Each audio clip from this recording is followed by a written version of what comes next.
YLS news में आपका स्वागत है। शिवकाशी ब्लास्ट, शिवकाशी में पटाखा फैक्ट्री में बड़ा धमाका, 5 लोगों की मौत, यही है मुर्गा छाप का कारखाना।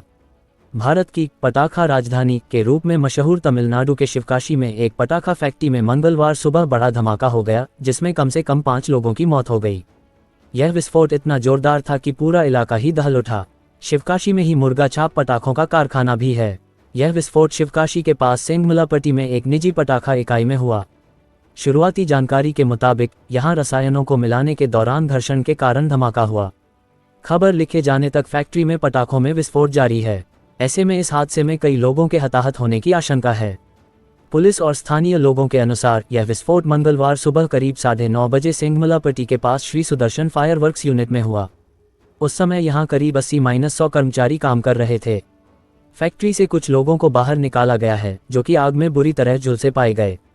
बताया जा रहा है कि विस्फोट इतना जोरदार था कि इसकी आवाज़ 1 किलोमीटर दूर तक सुनाई दी और परिसर से सफ़ेद धुआं निकलता देखा गया।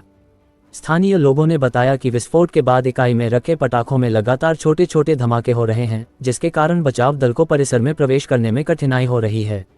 एक चश्मदीद ने कहा, धमाके की आवाज़ इतनी तेज थी कि आसपास के लोग सहम गए। हमने तुरंत दमकल विभाग को सूचना दी, लेकिन लगातार विस्फोटों के कारण कोई भी इकाई के अंदर नहीं जा सका। शिवकाशी भारत में 90% से अधिक पटाखों का उत्पादन करता है। यहाँ पहले भी पटाखा फैक्ट्री में कई जानलेवा हादसे होते रहे हैं। इस साल ये चौथा बड़ा हादसा है। पिछले साल मई में हुए ऐसे ही एक भीषण धमाके में 9 लोगों की मौत हो गई थी। बढ़ते हैं आगे की खबर में। केदारनाथ हेलीकॉप्टर क्रैश, हेलीकॉप्टर हादसा में कंपनी मैनेजरों को नहीं मिली अग्रिम जमानत, हुई थी 7 की मौत। केदारनाथ से यात्रियों को वापस लाते समय गौरीकुंड खर की पहाड़ी पर दुर्घटनाग्रस्त हुए हेलीकॉप्टर मामले में आर्यन हेलीकॉप्टर के प्रबंधक विकास तोमर व अकाउंटेबल मैनेजर कौशिक पाठक के खिलाफ दर्ज मामले में जिला न्यायालय में दोनों की अग्रिम जमानत को खारिज कर दिया है। गत 15 जून को केदारनाथ धाम से लौट रहा हेलीकॉप्टर दुर्घटना मामले में पायलट समेत 7 यात्रियों की मौत हो गई थी। पुलिस ने इस मामले में कोतवाली सोनप्रयाग में आर्यन एविएशन हेली कंपनी के प्रबंधक विकास तोमर व अकाउंटेबल मैनेजर कौशिक पाठक पर 105 भारतीय न्याय संहिता 2023 तथा धारा 10 वायुयान अधिनियम 1934 के तहत मामला दर्ज किया था। दोनों आरोपियों ने जिला एवं सत्र न्यायालय में अग्रिम जमानत के लिए आवेदन किया था। जिला एवं सत्र न्यायाधीन में दोनों ने जमानत के लिए किया गया था आवेदन।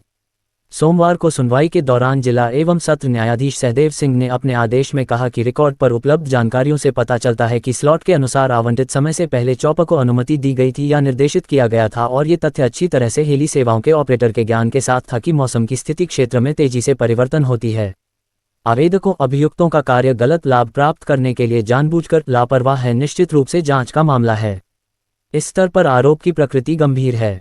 सावधानी की कमी, जिसके परिणामस्वरूप मानव जीवन को बड़े पैमाने पर नुकसान हुआ, इस मामले को गंभीर की श्रेणी में रखा। इसलिए आवेदकों अभियुक्तों के पक्ष में अग्रिम जमानत का कोई मामला नहीं बनाया गया है। जमानत याचिका खारिज की जाती है।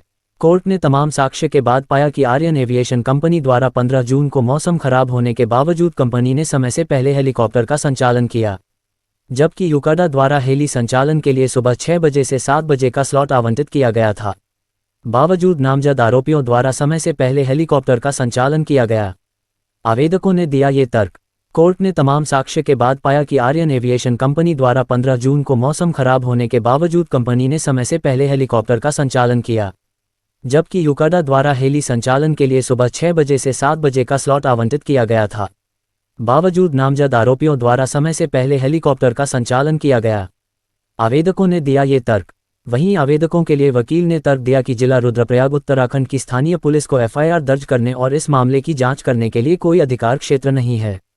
विमान अधिनियम 1934 के तहत केंद्र सरकार विमान दुर्घटनाओं या घटनाओं की जांच से संबंधित मामलों के संबंध में कार्यों को पूरा करने के लिए एक निकाय का गठन कर सकती है। बढ़ते हैं आगे की खबर में। New rules the 1 July 2025, LPG से लेकर रेलवे में हुए बड़े बदलाव। मिडिल क्लास पर कितना होगा असर? रेलवे में क्या क्या बदला? भारतीय रेलवे मिडिल क्लास का पसंदीदा यातायात साधन होता है। ये कम समय और कम खर्चे में लंबी यात्रा तय कर देता है। रेलवे विभाग की ओर से कई बड़े बदलाव किए गए थे। ये बदलाव आज यानी 1 जुलाई 2025 से लागू होंगे। पहले जानते हैं कि रेलवे ने अलग अलग कोच की टिकट कितनी महंगी की है। सेकंड क्लास इस कोच की रेलवे टिकट में आधे पैसे प्रति किलोमीटर की बढ़ोतरी हुई है। नॉन एस बड़ी या स्लीप क्लास इसकी टिकट में 1 पैसा प्रति किलोमीटर की बढ़ोतरी की गई है। एस बड़ी ई क्लास इसमें 2 पैसा प्रति किलोमीटर की बढ़ोतरी होगी। ट्रेन में बहुत से लोग तत्काल टिकट से ही यात्रा करते हैं। इनके लिए भी रेलवे की ओर से बड़ा बदलाव किया जा रहा है। अब तत्काल टिकट बुक करने पर रिजर्वेशन के समय ही आधार कार्ड डिटेल्स देनी होगी।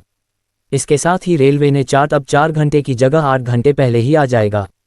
HDFC क्रेडिट कार्ड में होगा बदलाव। HDFC क्रेडिट कार्ड यूजर्स के लिए बड़ी खबर है। अगर आप अपने HDFC क्रेडिट कार्ड की पेमेंट थर्ड पार्टी से करते हैं तो 1% चार्ज देना होगा। थर्ड पार्टी ऐप जैसे फ़ोनपे, पेटीएम इत्यादि शामिल हैं। ICICI ATM से पैसे निकालना होगा महंगा। ICICI ATM से कैश निकालना अब महंगा पड़ने वाला है। 1 जुलाई यानी आज से ICICI ने कैश निकासी पर नए विड्रॉल चार्जेस लागू किए हैं। अब नॉन मेट्रो सिटीज़ में लिमिट से ज़्यादा कैश निकालने पर 23 रुपये और मेट्रो सिटी में 25 रुपये चार्ज लिया जाएगा। ये लिमिट नॉन मेट्रो सिटी में 3 विड्रॉल और मेट्रो सिटी में 5 विड्रॉल तक कोई चार्ज नहीं लगेगा। पैन कार्ड से आधार लिंक अनिवार्य। मीडिया रिपोर्ट की माने तो अब पैन कार्ड बनाने के लिए आधार कार्ड होना अनिवार्य होगा। अगर आपका पैन कार्ड आधार कार्ड से लिंक नहीं है तो 31 दिसंबर 2025 तक इसे लिंक कर सकते हैं। विभाग ने ये पाया कि एक ही व्यक्ति के कई पैन कार्ड है या दूसरे व्यक्ति के नाम पर पैन कार्ड बनाकर टैक्स पेमेंट करते वक्त सरकार को गुमराह किया जा रहा है। इतना सस्ता हुआ LPG सिलेंडर। कितना हुआ घरेलू सिलेंडर की कीमत? शहर कीमत दिल्ली 853, कोलकाता 879, मुंबई 852.50, चेन्नई 868.50। 1 जुलाई 2025 को प्रशासन की तरफ से बड़ी राहत दी गई है। एक बार फिर गैस एजेंसी ने कमर्शियल सिलेंडर 19 किलोग्राम के दामों में कटौती LPG सिलेंडर प्राइस की है। हालांकि घरेलू सिलेंडर के दाम में फिर एक बार कोई बदलाव नहीं हुआ है। YLS न्यूज़ को सब्सक्राइब करें। बढ़ते हैं आगे की खबर में। गाजियाबाद फायर, दिल्ली गेट पर 2 दुकानों में लगी भीषण आग, इलाके में मचा हड़कंप। गाजियाबाद में सोमवार रात दिल्ली गेट स्थित 2 दुकानों में आग लग गई। कुछ ही देर में आग तेजी से दुकान में फैल गई। सूचना पर पहुंची दमकल ने आग पर काबू पाया। मुख्य अग्निशमन अधिकारी राहुल पाल के मुताबिक सोमवार रात करीब 9:15 बजे दिल्ली गेट पर 2 दुकानों में आग की सूचना मिली थी। विजय कुमार सिंघल की दुकान में टेलरिंग का सामान जैसा धागा, कैंची और कपड़े होने की वजह से आग तेजी से फैलने लगी। सूचना पर दमकल की 3 गाड़ियों के साथ FSO कोतवाली शेषनाथ यादव मौके पर पहुंचे। करीब आधा घंटे की मशक्कत के बाद आग पर काबू पाया। दमकल विभाग ने शॉर्ट सर्किट से आग लगने की आशंका जताई है। दुकान में आग लगने से आसपास के दुकानदारों में भी हड़कंप मच गया। CFO का कहना है कि आसपास की दुकानों में आग फैलने से पहले ही आग पर काबू पा लिया गया। सूचना पर दमकल की 3 गाड़ियों के साथ FSO कोतवाली शेषनाथ यादव मौके पर पहुंचे। करीब आधा घंटे की मशक्कत के बाद आग पर काबू पाया।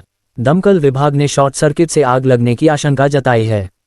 दुकान में आग लगने से आसपास के दुकानदारों में भी हड़कंप मच गया।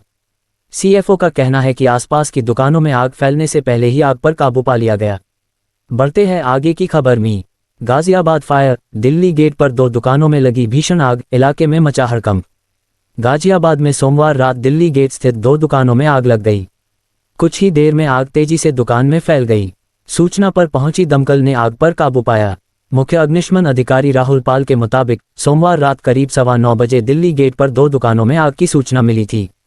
विजय कुमार सिंघल की दुकान में टेलरिंग का सामान जैसा धागा, कैंची और कपड़े होने की वजह से आग तेजी से फैलने लगी। सूचना पर दमकल की 3 गाड़ियों के साथ FSO कोतवाली शेषनाथ यादव मौके पर पहुंचे। करीब आधा घंटे की मशक्कत के बाद आग पर काबू पाया। दमकल विभाग ने शॉर्ट सर्किट से आग लगने की आशंका जताई है।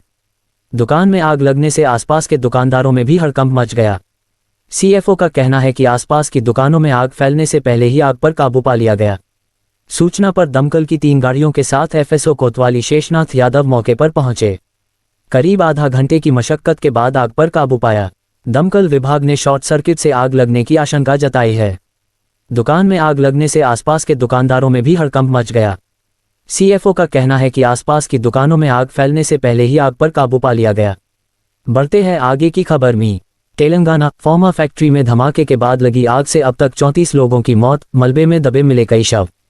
तेलंगाना की केमिकल फैक्ट्री में हुए धमाके के बाद मृतकों का आंकड़ा बढ़कर 34 हो गया है। संगारेड्डी के पसामेलाराम फेज 1 में स्थित सिगाची फार्मा प्लांट में बीते दिन भयानक धमाका हुआ था, जिसके बाद फैक्ट्री में भीषण आग लग गई। इस दौरान फैक्ट्री में मौजूद कई कर्मचारियों की मौत हो गई। 31 लोग जिंदा जले। SP पारितोष पंकज के अनुसार कई घंटों की मशक्कत के बाद जब आग पर काबू पाया गया और फैक्ट्री का मलबा हटाया जाने लगा तो मलबे के नीचे कई लाशें दबी मिलीं। फैक्ट्री में काम करने वाले 31 कर्मचारी जिंदा जल गए तो वहीं 3 लोगों ने अस्पताल में इलाज के दौरान दम तोड़ दिया। सीएम ने किया घटनास्थल का दौरा। तेलंगाना के मुख्यमंत्री रेवंत रेड्डी ने भी हादसे वाली जगह का दौरा किया। मंगलवार की सुबह स्वास्थ्य मंत्री सी दामोदर राजा नरसिम्हा ने इसकी जानकारी दी।